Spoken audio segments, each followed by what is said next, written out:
ഈ ന്യൂനപക്ഷ വകുപ്പിന് കീഴിൽ എത്ര എത്ര ആ, സഹായ പ്രസ്ഥാനങ്ങളുണ്ട് ഈ ന്യൂനപക്ഷ സമൂഹങ്ങളെ സഹായിക്കുന്നതിന് വേണ്ടി. അതിലൊരു ഉദാഹരണം, ഒരു കാര്യമാണ് ന്യൂനപക്ഷ വികസന ധനകാര്യ കോർപ്പറേഷൻ.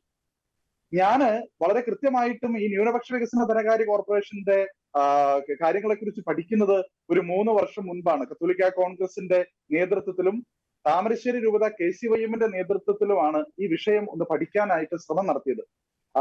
3 വർഷം മുമ്പ് താമരശ്ശേരി രൂപത KCYM ന്യൂനപക്ഷ വികസന ധനകാര്യ കോർപ്പറേഷന് മുൻപിൽ ശക്തമായിട്ടുള്ള സമരങ്ങൾ നടത്തി ഈ വിഷയത്തെ അതിൽ നേരിടുന്ന അനീതി എന്താണെന്ന് പൊതുസമൂഹത്തെ അറിയിക്കാനുള്ള പരിശ്രമം നടത്തിയിരുന്നു.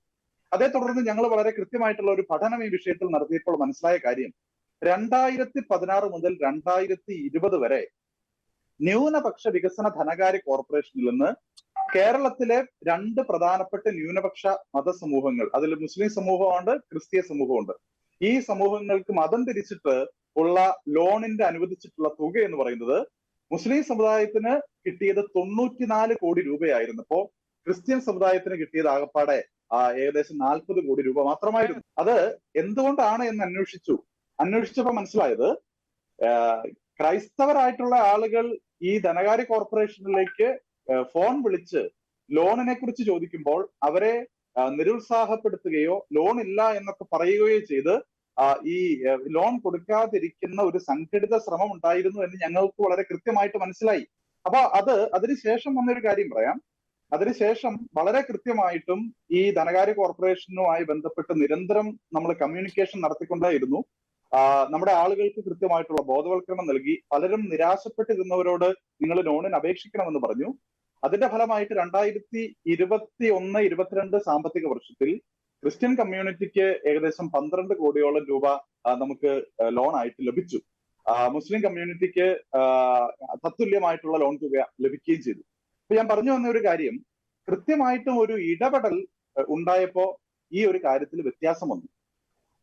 ഈ ഒരു കാര്യം ന്യൂനപക്ഷ വികസന ധനകാര്യ കോർപ്പറേഷനിൽ വന്ന മാറ്റമാണ്. പിന്നീട് എന്ത് സംഭവിച്ചു? ഈ മുഖ്യമന്ത്രി ന്യൂനപക്ഷ വകുപ്പ് ഏറ്റെടുത്തു കഴിഞ്ഞതിന് ശേഷം മറ്റൊരു മന്ത്രിയിലേക്ക് ഈ വകുപ്പ് മാറി. വകുപ്പ് പോയി കഴിഞ്ഞപ്പോൾ പിന്നീട് വീണ്ടും ഈ ന്യൂനപക്ഷ വികസന ധനകാര്യ കോർപ്പറേഷനിൽ പഴയ പതിവ് തുടരുന്നതാണ് ഞങ്ങളുടെ ശ്രദ്ധയിൽപ്പെട്ടത്. അന്വേഷിക്കുമ്പോൾ MD ഇല്ല എന്നും ജനറൽ മാനേജർ ഇല്ല എന്നും ഒക്കെ പറയുന്നു, ഫണ്ട് ഇല്ല എന്ന് പറയുന്നു. ഏറ്റവും വലിയൊരു അപകടം എന്തായിരുന്നു എന്ന് ചോദിച്ചാൽ, അവിടുന്ന് വിദ്യാഭ്യാസ ലോൺ എടുത്ത ആദ്യ ഗഡു കിട്ടി, പിന്നീട് രണ്ടാമത്തെയും മൂന്നാമത്തെയും ഗഡുക്കൾ കിട്ടാതെ വിദ്യാർത്ഥികൾ വലിയ രീതിയിൽ പ്രതിസന്ധി അനുഭവിക്കുന്ന സാഹചര്യം ഉണ്ടായി. ഈ കഴിഞ്ഞ ദിവസം കമ്മീഷന്റെ സിറ്റിംഗ് എല്ലാം കഴിഞ്ഞ് ഇപ്പോൾ വീണ്ടും ഒരു MD-യെ നിയമിച്ചിട്ടുണ്ട്. ആ MD-യും ഏത് മതവിഭാഗത്തിൽ നിന്നുള്ളതാണ് എന്ന് നമ്മൾ വിലയിരുത്തുമ്പോൾ വീണ്ടും ഇതിന്റെ അകത്ത് ചില ഉള്ളറകളിലെ കളികൾ എന്താണെന്ന് നമ്മൾ ചിലപ്പോൾ ചിന്തിച്ചു പോകും. ഇനി മറ്റൊരു പ്രധാനപ്പെട്ട ഒരു വിഷയം, നമ്മളുടെ പ്രധാനമന്ത്രി ജൻ വികാസ് കാര്യക്രം.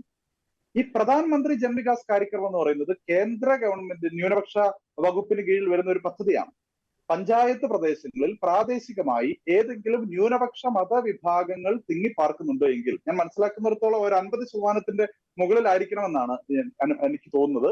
അങ്ങനെയാണ് എങ്കിൽ അവിടെയുള്ള ന്യൂനപക്ഷ മതസമൂഹത്തിന്റെ അഭിവൃദ്ധിക്ക് വേണ്ടി പ്രത്യേകമായിട്ടുള്ള പദ്ധതികൾ രൂപീകരിക്കുക. അങ്ങനെ രൂപീകരിക്കാൻ വേണ്ടിയിട്ട് ജില്ലാ അടിസ്ഥാനത്തിലും പഞ്ചായത്ത് അടിസ്ഥാനത്തിലുമൊക്കെ ന്യൂനപക്ഷ വിഭാഗങ്ങളിൽ നിന്ന് പ്രാതിനിധ്യ സ്വഭാവത്തിൽ അതിലേക്ക് റെപ്രസെന്റേഷൻ പോകേണ്ടതുണ്ട്.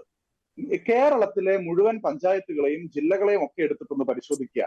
അവിടെ എവിടെയാണ് ഈ പ്രധാനമന്ത്രി ജൻ വികാസ് കാര്യക്രമിൽ ഒരു 10% ക്രൈസ്തവർക്ക് പ്രാതിനിധ്യമുള്ളത് എന്ന് ഒന്ന് പരിശോധിച്ച് നോക്കുക.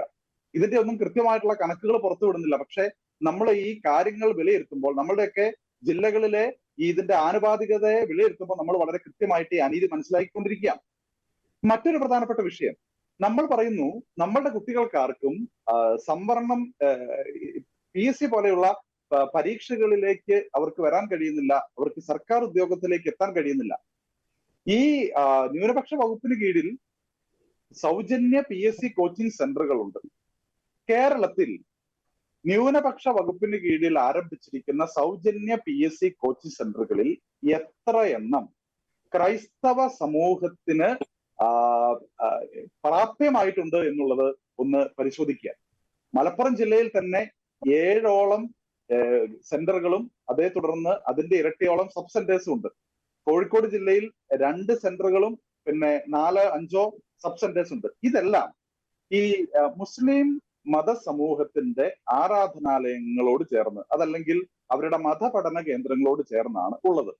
സ്വാഭാവികമായിട്ടും അങ്ങനെയുള്ള ഇടങ്ങളിലേക്ക് മറ്റ് മതവിഭാഗങ്ങളിലുള്ള ആളുകൾക്ക് പോകാനോ അവിടെ പഠിക്കാനോ ഉള്ള ഒരു ആശങ്കകൾ പ്രത്യേകിച്ച് ഈ കാലഘട്ടത്തിന്റെ സാഹചര്യത്തിൽ നിലനിൽക്കുന്ന ഒരു കാലമാണ്.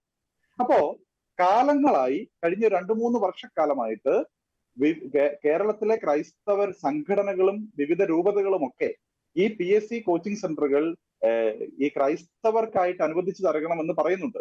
പക്ഷെ എവിടെയും ഇതുവരെയും അനുവദിച്ച് കിട്ടിയതായിട്ട് നമ്മുടെ ശ്രദ്ധയിൽപ്പെട്ടിട്ടില്ല. കഴിഞ്ഞ ദിവസം ന്യൂനപക്ഷ വകുപ്പ് മന്ത്രി 11 സബ് സെന്ററുകൾ കൂടെ അനുവദിക്കുന്നു എന്നാണ് പറഞ്ഞത്. അതിലൊരെണ്ണമെങ്കിലും കേരളത്തിലെ ക്രൈസ്തവർക്ക് അനുകൂലമായ സാഹചര്യത്തിൽ കിട്ടുമോ എന്നുള്ള ആശങ്ക നിലനിൽക്കുകയാണ്.